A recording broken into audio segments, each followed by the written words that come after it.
Shalom and good evening. This is TV7 Israel News, broadcasting to you from Jerusalem. And in today's top stories, Russian Defense Minister Sergei Shoigu informed President Vladimir Putin that yesterday Moscow had completed the delivery of its S-300 surface-to-air missile systems to Syria.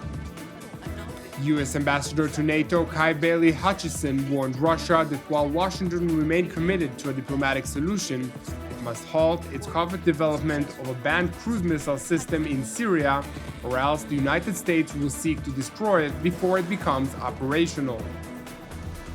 Prime Minister Benjamin Netanyahu's bureau in Jerusalem released a statement criticizing the International Atomic Energy Agency for taking its time with demanded inspections of Iranian sites that may contain nuclear equipment and materials.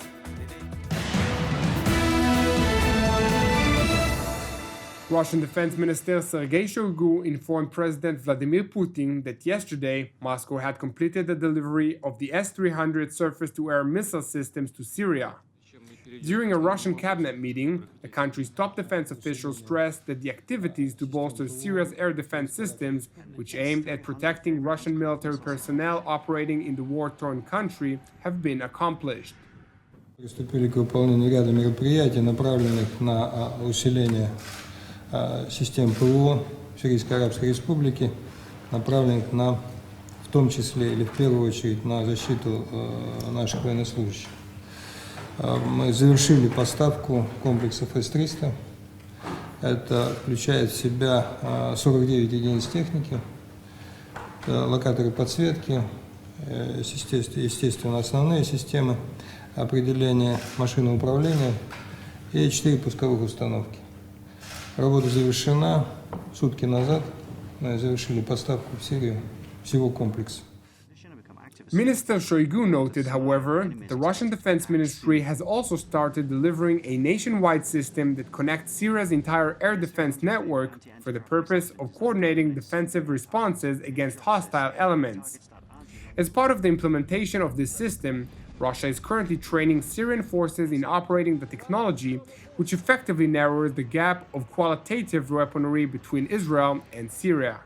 Что касается единой системы управления всей сети ПВО, мы также приступили к поставкам оборудования, завершим полностью всю работу с подготовкой обучения экипажей и завязыванием в единую сеть к 20 октября.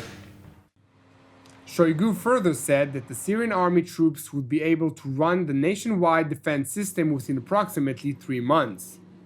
While Israeli officials refrained from publicly commenting on Moscow's announcement, the U.S. State Department voiced its concern, dubbing the Russian move as a serious escalation. That said, State Department spokeswoman Heather Nauert stressed that the U.S. could not confirm whether Russia had indeed concluded the transfer of the S-300 batteries to Syria.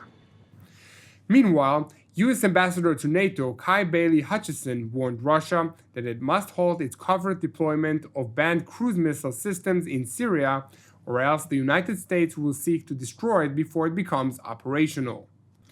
The United States believes Russia is developing a surface-to-air system, enabling Russia to launch a nuclear strike on Europe at short notice in breach of a Cold War treaty. Nevertheless, Moscow consistently denies any such violation, asserting the deployment aims at protecting its military personnel in Syria. Hutchison underscored, however, that while Washington remained committed to a diplomatic solution, it will not allow Russia to violate its past treaties. To that end, the U.S. is prepared to consider a military strike if Russian development of the medium-range system continues. Now, with regard to the mounting tension on Israel's frontier with Gaza, the U.S. State Department noted that while it is concerned over the credible reports of excessive use of force, the responsible party for the violence along the Israel-Gaza border remains the Islamist Hamas organization. We are always concerned about credible reports of excessive use of force. I imagine that the Israeli government will be taking a look at this. We always look forward to governments taking a look at their own actions. Let's remember, in large part, what has gotten the Israelis and Palestinians to this point, and that is Hamas. And Hamas bears the ultimate responsibility for the misery of the people living in Gaza and in some of the surrounding areas. Hamas is reckless when it encourages people to show up, when it encourages people to fight, when it encourages young people to try to engage in violence. That is a very dangerous situation. And then we go back to saying that Israel does have a right to defend itself. That's U.S. policy, and that hasn't changed either. I wonder if you would...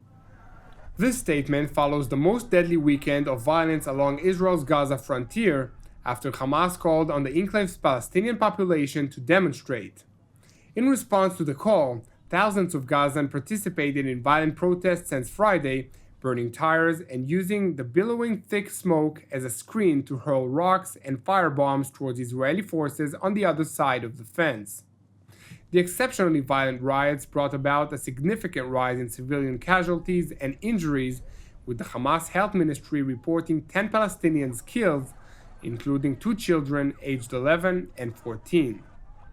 In response to the allegations of excessive use of force, Israel accused Hamas of exploiting and endangering civilians by using the protest as cover for military actions, which unfortunately brought about civilian casualties. Nevertheless, the Israeli military emphasized that it exercises full restraint and conducts itself in accordance with the rules of engagement dictated by Jerusalem. According to the rules of engagement, IDF soldiers may open live fire at Palestinians' knees only if they breach security zones near the border in a way that poses a potential threat to life or to breaking through the fence into Israel. Now to another matter. Prime Minister Benjamin Netanyahu's bureau in Jerusalem released a statement criticizing the International Atomic Energy Agency for taking its time with carrying out the demanded inspections of the Iranian sites that may contain nuclear materials and equipment. The Israeli statement came after the nuclear watchdog declared its independence to be paramount in an apparent response to Israeli Prime Minister Benjamin Netanyahu's description of a secret atomic warehouse in Iran. In a statement, IAEA Director General Yukiya Amano asserted that his agency sends inspectors to sites and locations only when needed, while further underscoring that it uses all safeguards relevant to information available to it, but it does not take any information at face value. In contrast to the impression created by most media outlets, the IAEA neither denied nor contradicted Prime Minister Benjamin Netanyahu's revelations at the UN General Assembly regarding the existence of a secret Iranian site.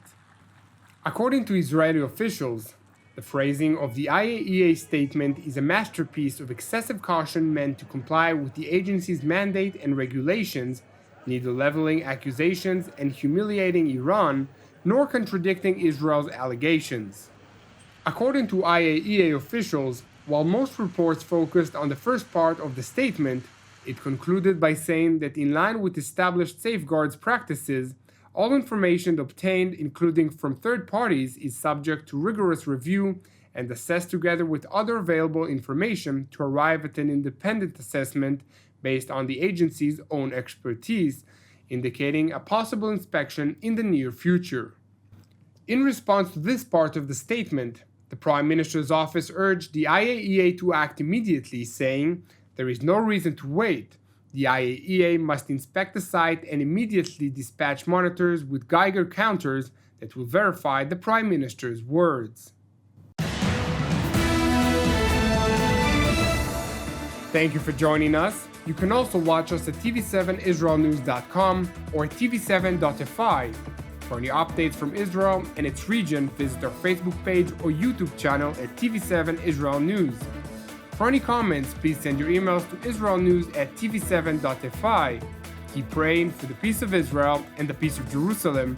I'm Yair Pinto. Have a good evening, and we will see you again tomorrow at the same time.